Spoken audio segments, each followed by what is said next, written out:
എല്ലാവർക്കും നമസ്കാരം. പുതിയ വീഡിയോയിലേക്ക് എല്ലാവർക്കും സ്വാഗതം. അപ്പോൾ നമ്മൾ ഈ വീഡിയോയിൽ സംസാരിക്കാൻ പോകുന്നത് BCom അല്ലെങ്കിൽ BBA കഴിഞ്ഞിട്ട് UK-യിൽ 2025 MBA പഠിക്കാൻ പോകുന്നത് നല്ല തീരുമാനമാണോ എന്ന് നമ്മളോട് പല സബ്സ്ക്രൈബേഴ്സും ചോദിക്കാറുണ്ട്. നമ്മുടെ കമൻറ്റ് സെക്ഷൻ, നമ്മുടെ ഇൻബോക്സിലൊക്കെ വരുന്ന ഒരു കോമൺ ചോദ്യം കേട്ടോ. അപ്പോൾ ഞാൻ വിചാരിച്ചു ഇങ്ങനെയൊരു വീഡിയോ ചെയ്യാം. അതായത് ഈ 2025 MBA UK-യിൽ പഠിക്കുന്നത് നല്ലൊരു ഓപ്ഷനാണോ എന്ന് എക്സ്പ്ലെയിൻ ചെയ്തുകൊണ്ട്. അപ്പം ഇതിനകത്ത് ഒരു കാര്യം എന്ന് പറഞ്ഞു കഴിഞ്ഞാൽ, നിങ്ങൾ പഠിക്കാൻ വേണ്ടിയാണ് UK-യിൽ പോകുന്നത്, അല്ലാതെ MBA എന്ന ഒരു ക്വാളിഫിക്കേഷൻ എടുക്കാൻ വേണ്ടിയിട്ട് മാത്രം ഇൻറ്റൻഷനോടെ UK-യിൽ പോയാൽ ഒരു കുഴപ്പമില്ല. നിങ്ങൾ നല്ലൊരു യൂണിവേഴ്സിറ്റി തിരഞ്ഞെടുക്കുക, അവിടെ പോയി പഠിക്കുക. അവിടെ 2 years സ്റ്റേ ബാക്ക് ഉണ്ടാവും.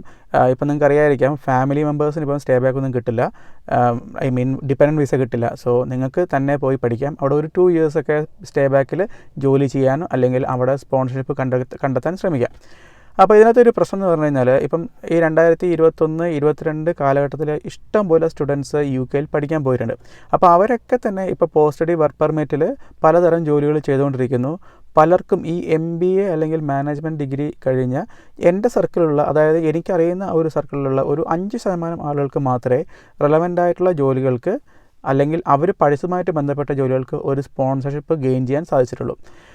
മിക്ക ആളുകളും സ്പോൺസർഷിപ്പ് എടുത്തിരിക്കുന്നത് ഈ കെയറർ വിസ എന്ന രീതിയിലാണ് കേട്ടോ. അതായത് MBA ഒക്കെ പഠിക്കുന്ന സമയത്ത് തന്നെ കെയറായിട്ട് വർക്ക് ചെയ്യും. പിന്നീട് അവർ പല രീതിയിൽ കെയറർ വിസയിലേക്കൊക്കെ മാറിയിട്ടുണ്ട്. അപ്പോൾ ഈ കെയറർ വിസയ്ക്ക് ഇപ്പോൾ ഒരു പ്രോബ്ലം ഉണ്ട്, ഡിപ്പെൻഡൻറ്റ് കിട്ടില്ല. അതായത് പ്രത്യേക കോഡ് വേണം. അതായത് NHS-ലൊക്കെ ചില പ്രത്യേക കോഡുകൾക്ക് സ്പോൺസർഷിപ്പ് കിട്ടിക്കഴിഞ്ഞ് കഴിഞ്ഞാൽ നിങ്ങൾക്ക് ഡിപ്പെൻഡൻസിനെ കൊണ്ടുപോകാം, കെയറേഴ്സിന്. പക്ഷേ അല്ലാത്ത പക്ഷം നിങ്ങൾക്ക് ഡിപ്പെൻഡൻറ്റ് കൊണ്ടുപോകാൻ പറ്റില്ല, അല്ലെങ്കിൽ ഡിപ്പെൻഡൻറ്റിന് വിസ കിട്ടില്ല കെയറാകുമ്പോൾ.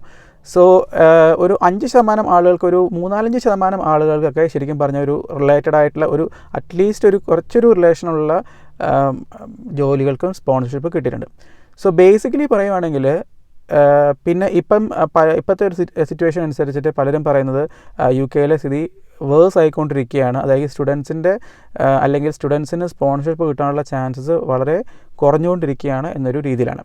അപ്പോൾ എൻ്റെ അഭിപ്രായത്തിൽ നിങ്ങൾ പഠിക്കാൻ പോവുകയാണെങ്കിൽ, അതൊരു ക്വാളിഫിക്കേഷൻ ഗെയിൻ ചെയ്യാൻ പോവുകയാണെങ്കിൽ കുഴപ്പമില്ല.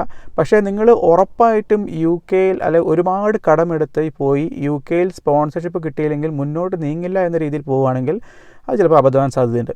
അപ്പം ഞാൻ കണ്ട ചില സ്റ്റുഡൻസ് ചെയ്ത കാര്യം എന്ന് പറഞ്ഞു കഴിഞ്ഞാൽ, MBA പഠിച്ചു കഴിഞ്ഞിട്ട് ഒരു 6-7 മാസമൊക്കെ അതിലൂടെ UK-യിലൂടെ ജോലിയൊക്കെ നോക്കി നടന്നു. സ്പോൺസർഷിപ്പ് കിട്ടുമോ അല്ലെങ്കിൽ റിലേറ്റഡ് ആയിട്ടുള്ള ജോലികൾ കിട്ടുമെന്നൊക്കെ നോക്കിയിട്ട് അങ്ങനെ നോക്കി നടന്നു. അതിനുശേഷം അത് കിട്ടിയാലെന്ന് മനസ്സിലാക്കി ഇപ്പം കുറേ കുട്ടികൾ ചെയ്തത് ഗൾഫ് മേഖലയിലേക്ക് വന്നു. പക്ഷേ അവരൊക്കെ അത്യാവശ്യം നല്ല ജോലിയിലാണ് കേട്ടോ. UK ഡിഗ്രിയുടെ വാലിഡിറ്റി ഗൾഫിൽ നല്ലതുപോലെ ഉണ്ട്. സോ അതുകൊണ്ട് തന്നെ, അല്ലെങ്കിൽ അത് അവർ നന്നായിട്ട് അക്സെപ്റ്റ് ചെയ്യും. സോ അതുകൊണ്ട് തന്നെ UK-യിൽ MBA പഠിച്ച ആളുകൾക്ക് UAE-യിലും, അല്ലെങ്കിൽ എനിക്കറിയുന്ന ആളുകൾ UAE-യിലുണ്ട്, സൗദിയിലുണ്ട്, ഈവൻ ഖത്തറിലുമുണ്ട്. അപ്പോൾ ഇവർക്കൊക്കെ അത്യാവശ്യം നല്ല ജോലികൾ കിട്ടിയിട്ടുണ്ട്. അതായത് UK ഡിഗ്രി ഉണ്ട് എന്ന ഒരു ബേസിൽ അത്യാവശ്യം നല്ല പൊസിഷനിലേക്ക് കയറാൻ പറ്റിയിട്ടുണ്ട്. അപ്പം എൻ്റെ അഭിപ്രായം ഇങ്ങനെയെന്ന് പറഞ്ഞു കഴിഞ്ഞാൽ, നിങ്ങൾ UK-യിൽ തന്നെ നിൽക്കണം അല്ലെങ്കിൽ എന്നുണ്ടെങ്കിൽ നിങ്ങൾ കെയർ വിസ പോലുള്ള ജോലികളിലേക്കൊക്കെ നീങ്ങേണ്ടി വരും. അപ്പം അതിൻ്റെ ഒരു പ്രധാന പ്രശ്നം എന്ന് പറഞ്ഞു കഴിഞ്ഞാൽ, നിങ്ങൾക്ക് MBA-യുടെ ഒരു വിലയൊന്നും അവിടെ കിട്ടില്ല. നിങ്ങൾ ഒരു ക്വാളിഫിക്കേഷനോ അല്ലെങ്കിൽ ഒരു ചെറിയ എക്സ്പീരിയൻസ് ഉണ്ടെങ്കിൽ പോലും അവിടെ കെയറായിട്ട് നിങ്ങൾക്ക് സ്പോൺസർഷിപ്പ് കിട്ടും. സോ ബേസിക്കലി പറഞ്ഞു കഴിഞ്ഞാൽ, നിങ്ങൾക്ക് MBA പഠിച്ചതുകൊണ്ടുള്ള അതിനുള്ള ഒരു ഗുണമൊന്നും കിട്ടില്ല.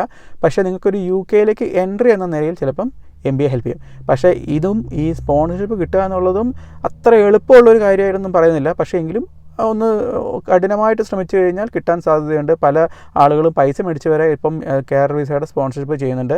സോ അത് ഏതാണ് ചൂസ് ചെയ്യേണ്ടത് എന്നൊക്കെ നിങ്ങളുടെ ഇഷ്ടം. പക്ഷേ നിങ്ങൾ MBA ആ ഒരു രംഗത്ത് തന്നെ വർക്ക് ചെയ്തുകൊണ്ട് UK നിൽക്കണം എന്ന് പറഞ്ഞാൽ എനിക്ക് തോന്നുന്നു ഒരു 5-6% ആളുകൾക്ക് മാത്രമേ അത് സാധിക്കുന്നുള്ളൂ. ഓക്കെ, അതിനകത്ത് തന്നെ കുറേ ആളുകൾ നല്ല എക്സ്പീരിയൻസ് കഴിഞ്ഞിട്ട് ഈ UK-യിൽ പോകണം എന്ന രീതിയിൽ MBA പഠിച്ച് പോയാൽ അവർക്ക് കുറച്ചും കൂടെ എളുപ്പത്തിൽ ജോലി കിട്ടുന്നുണ്ട്. ഫ്രഷേഴ്സിൻ്റെ കാര്യത്തിൽ മാനേജ്മെൻറ്റ് ജോബ്സിന് സ്പോൺസർഷിപ്പ് നല്ല ബുദ്ധിമുട്ടാണ്. സോ അങ്ങനെയുള്ളവർ UK-യിൽ പോയി ഒരു ക്വാളിഫിക്കേഷൻ ഗെയിൻ ചെയ്തിട്ട് നിങ്ങളൊരു 6 മാസമെങ്കിലും അവിടെ ഒന്ന് നോക്കുക, നിങ്ങൾക്ക് ജോലി കിട്ടുമോ. അഥവാ ഇനിയിപ്പോൾ നിങ്ങൾക്ക് ആ ഒരു രംഗത്ത് ജോലി കിട്ടിയില്ല, അല്ലെങ്കിൽ ഒരു മാനേജ്മെൻറ്റ് രംഗത്ത് തന്നെ ജോലി ചെയ്യണമെന്നുണ്ടെങ്കിൽ നിങ്ങൾക്ക് ഗൾഫ് മേഖലയിലേക്കോ അല്ലെങ്കിൽ നാട്ടിലേക്കോ തിരിച്ചു പോകുന്നതിനെ പറ്റി ആലോചിക്കേണ്ടി വരും. സോ ഇതാണ് ബേസിക് ഒരു സിറ്റുവേഷൻ. അപ്പം നിങ്ങളുടെ ഡിസിഷനാണ് ഇതിനകത്ത് ഏത് ഒരു പാത്ത് ചൂസ് ചെയ്യണം എന്നുള്ളത്. ഇത് 100% ഇതൊന്നും കിട്ടിയാലെന്ന് പറയാനും പറ്റില്ല. കാരണം ചിലർക്കൊക്കെ കിട്ടുന്നുണ്ട്, ചിലർക്കൊക്കെ ശരിക്കും സ്പോൺസർഷിപ്പ് കിട്ടുന്നുണ്ട്. അപ്പോൾ അതുകൊണ്ട് 100% നിങ്ങൾ പോരുത് എന്ന് പറയാനും എനിക്ക് പറ്റില്ല. അറ്റ് ദ സെയിം ടൈം നിങ്ങൾക്ക് ഉറപ്പായിട്ട് കിട്ടുമോ എന്ന് ചോദിച്ചു കഴിഞ്ഞാൽ ഇല്ല. ഇപ്പം നിങ്ങൾ പറയുകയാണ്, നിങ്ങളിപ്പോൾ ഒരു നഴ്സിങ്ങോ അല്ലെങ്കിൽ അങ്ങനെയുള്ള ഹെൽത്ത് കെയർ പ്രോഗ്രാമൊക്കെ പഠിച്ചിട്ടുണ്ടെങ്കിൽ നമുക്ക് പറയാൻ പറ്റും ഒരു 80% ജോലി കിട്ടും, സ്പോൺസർഷിപ്പ് കിട്ടുമെന്നൊക്കെ പറയാം. പക്ഷേ മാനേജ്മെൻറ്റ് സെക്ടറിൽ ശരിക്കും പറഞ്ഞു കഴിഞ്ഞാൽ എന്താ പറയുക, സ്കിൽ സെറ്റ് ഭയങ്കര വൈഡ് റേഞ്ച് ഓഫ് സ്കിൽ സെറ്റാണ് ഓരോരുത്തരും ഗെയിൻ ചെയ്യുന്നതും അക്വയർ ചെയ്യുന്നതും. സോ അതുകൊണ്ട് നമുക്ക് ഒരിക്കലും പറയാൻ പറ്റില്ല ഇങ്ങനെ നിങ്ങൾക്ക് ജോലി കിട്ടും ഇല്ലയോ എന്ന്. പക്ഷേ പല പല രീതിയിലുണ്ട്. അതായത് ഇപ്പോൾ ഒരു UK ഒരു MBA പഠിച്ചെന്ന് പറഞ്ഞുകൊണ്ട് അതൊരു നഷ്ടമായി എന്ന് വരില്ല. മേ ബി UK ഇമിഗ്രേഷൻ പോസിബിളായി അല്ലെങ്കിൽ UK സെറ്റിൽ ഡൗൺ ചെയ്യാൻ പോസിബിളായി എന്ന് വരില്ല. പക്ഷേ നിങ്ങൾക്ക് ആ ഡിഗ്രി വെച്ചിട്ട് നിങ്ങൾക്ക് പല രീതിയിലും നിങ്ങൾക്ക് കരിയർ ബിൽഡ് ചെയ്യാനുള്ള ഓപ്പർച്യൂണിറ്റീസ് ഒക്കെ ഉണ്ട് കേട്ടോ. സോ അതുകൊണ്ട് ഇതൊരു ബാഡ് ഓപ്ഷൻ എന്ന് പറയാൻ പറ്റില്ല, as long as you don't have intention to settle down in UK. നിങ്ങളുടെ ഇൻറ്റൻഷൻ പഠിക്കുക, ഡിഗ്രി ക്വാളിഫിക്കേഷൻ ഗെയിൻ ചെയ്യുക, അതിനുശേഷം വേറെ രാജ്യങ്ങളിലേക്കോ അല്ലെങ്കിൽ ഗൾഫ് മേഖലയിലേക്കൊക്കെ വരാൻ നിങ്ങൾ വില്ലിങ് ആണെന്നുണ്ടെങ്കിൽ വലിയ ബുദ്ധിമുട്ടുണ്ടാവില്ല. ഓക്കെ. പിന്നെ പൊതുവേ പറയുവാണെങ്കിൽ മാനേജ്മെൻറ്റ് സെക്ടറിൽ ഏത് രാജ്യത്ത് നോക്കി കഴിഞ്ഞാലും ഇപ്പോൾ മൈഗ്രേഷൻ പോസിബിൾ ആയിട്ടുള്ള കാനഡ, ഓസ്ട്രേലിയ അല്ലെങ്കിൽ ഇപ്പം ന്യൂസിലാൻഡ്, അതായത് ഇമിഗ്രേഷൻ മീൻസ് നമുക്ക് ഒരു രാജ്യത്ത് പോയി പെർമനൻറ്റ് റെസിഡൻസ് കിട്ടാൻ സാധ്യതയുള്ള രാജ്യങ്ങൾ നോക്കുകയാണെങ്കിൽ ഇവിടെ ഒന്നും ശരിക്കും പറഞ്ഞാൽ മാനേജ്മെൻറ്റ് സെക്ടറിൽ അത്രയ്ക്കും സ്കോപ്പ് ഉണ്ട് വിദേശികൾക്ക് എന്ന് പറയാൻ പറ്റില്ല. വളരെ സ്പെഷ്യലിസ്റ്റ് ആയിട്ടുള്ള സ്കിൽസുള്ള കുറച്ച് പേർക്കൊക്കെ ജോലി കിട്ടുന്നുണ്ട്. അല്ലാതെ ഇപ്പം വൈഡ് റേഞ്ചിലുള്ള സ്കിൽസുള്ള അല്ലെങ്കിൽ ഒരു സ്പെസിഫിക് ആയൊരു അല്ലെങ്കിൽ ഒരു സ്പെഷ്യലിസ്റ്റ് സ്കില്ലോ ഇല്ലാത്ത ഒരാൾക്ക് ശരിക്കും പറഞ്ഞാൽ ഇങ്ങനെ രാജ്യങ്ങളിൽ അത്ര വലിയ സ്കോപ്പൊന്നും ഇല്ല. ഓക്കെ, അതൊരു ഫാക്റ്റാണ്. ആരൊക്കെ ഉണ്ട് ഇല്ല, നിങ്ങളുടെ ഏജൻസി പറയുമായിരിക്കാം നിങ്ങൾക്ക് എന്തായാലും ജോലി കിട്ടും, അങ്ങനെയുള്ള കാര്യങ്ങളൊക്കെ പറയും. പക്ഷേ നിങ്ങൾ ശരിക്കും ഒന്ന് ലോജിക്ക് ഉപയോഗിച്ചും നിങ്ങൾ UK ജോബ് മാർക്കറ്റ് കയറിയിട്ടും അല്ലെങ്കിൽ നിങ്ങൾ സ്റ്റുഡൻറ്റ് ഫോറംസിൽ, അതായത് നമുക്ക് ഒരുപാട് ഫോറംസ് ഉണ്ട്, അതായത് ഗ്രൂപ്പുകളുണ്ട്. ഇപ്പം നമ്മൾ തന്നെ ഗ്രൂപ്പ് റൺ ചെയ്യുന്നുണ്ട്. അപ്പോൾ ആ ഗ്രൂപ്പിൻ്റെ ലിങ്ക് ഇതിൻ്റെ ഫസ്റ്റ് കമൻറ്റിൽ ഞാൻ പിൻ ചെയ്തേക്കാം കേട്ടോ. അപ്പോൾ അതുമൊക്കെ നിങ്ങൾ ജോയിൻ ചെയ്യുക. എന്നിട്ട് അതിനകത്ത് ചോദ്യം ചോദിച്ചു കഴിഞ്ഞാൽ നമ്മുടെ ആ സർക്കിളിൽ തന്നെ ഇഷ്ടംപോലെ സ്റ്റുഡൻസ് ഉണ്ടാവും UK ഈ കോഴ്സുകൾ പഠിക്കുന്നതൊക്കെ, അവരുടെയൊക്കെ അഭിപ്രായങ്ങൾ സ്വീകരിക്കുക.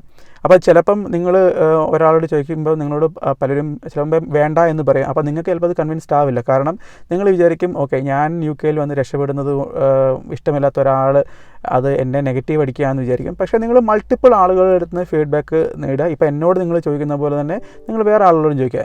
ഞാൻ പറയുന്നത് തന്നെയാണ് ഫുള്ള് കറക്റ്റൊന്നും ഞാൻ പറയില്ല, പക്ഷേ എങ്കിലും എൻ്റെ ഫീഡ്ബാക്ക് കിട്ടുന്നത് പോലെ തന്നെ പലരുടെ അടുത്ത് ഫീഡ്ബാക്ക് കിട്ടുക. പക്ഷേ ഇതിനകത്ത് ഒരു കാര്യം ശ്രദ്ധിക്കണം, നിങ്ങൾ ഈ ഏജൻസികളുടെ മാത്രം വാക്ക് വിശ്വസിക്കരുത്. കാരണം അതിനകത്ത് അവർക്ക് പ്രോഫിറ്റ് ഉണ്ട്. അതായത് നിങ്ങളൊരു സ്റ്റുഡൻറ്റിനെ ഒരു യൂണിവേഴ്സിറ്റിക്ക് കൊടുത്തു കഴിയുമ്പോൾ എന്തായാലും ഡെഫിനറ്റ്ലി അവർക്ക് നല്ലൊരു പ്രോഫിറ്റ് മാർജിൻ കിട്ടും. അതിന് വേണ്ടിയിട്ട് ഇപ്പം നിങ്ങളെ സ്റ്റുഡൻ്റായി കൊടുത്തു, അവർക്ക് അവരുടെ കമ്മീഷൻ കിട്ടിക്കഴിഞ്ഞ് കഴിഞ്ഞാൽ ദേ ആർ ഹാപ്പി. അവർക്ക് പിന്നെ നിങ്ങളുടെ കാര്യങ്ങൾ നോക്കേണ്ട ആവശ്യമില്ല, അവരുടെ കിട്ടാനുള്ള പൈസ അവർക്ക് കിട്ടി. സോ അതുകൊണ്ട് നിങ്ങൾ എന്താ പറയുക, ബയസ്ഡ് അല്ലാന്ന് പറഞ്ഞാൽ ഏജൻസികൾ എന്ന് പറഞ്ഞാൽ ബയസ്ഡാണ് അവരുടെ ഒപ്പീനിയൻസ്. ബയസ്ഡ് അല്ലാത്ത സംസാരിക്കുന്ന ആളുകളുടെ അടുത്ത് ഒപ്പീനിയൻ ചോദിച്ചു നോക്കുക. ഇപ്പോൾ എന്നോട് ചോദിച്ച പോലെ തന്നെ വേറെ ഇതുപോലെ UK പഠിക്കുന്ന ആളുകളോ അല്ലെങ്കിൽ UK ജീവിക്കുന്ന ആളുകളൊക്കെ ചോദിച്ചിട്ട് ഒരു ഡിസിഷനിലെത്തുന്നതായിരിക്കും ഏറ്റവും ബെറ്റർ. കാരണം ഞാൻ ഒരിക്കലും ഇത് 100% നല്ലതല്ല എന്ന് പറയില്ല, പക്ഷേ ദർ ആർ റിസ്കുകളുണ്ട് എന്നുള്ളത് സത്യമാണ്. അപ്പം ഈ വീഡിയോ ഇഷ്ടപ്പെട്ടെന്ന് വിചാരിക്കുന്നു. ഇതുപോലുള്ള വീഡിയോസ് ഇഷ്ടമാണെങ്കിൽ നിങ്ങൾ കമൻറ്റ് ചെയ്യുക. വീണ്ടും പുതിയ ഇൻട്രസ്റ്റിംഗ് വീഡിയോസായിട്ട് നമ്മൾ വരുന്നതായിരിക്കും. Thank you.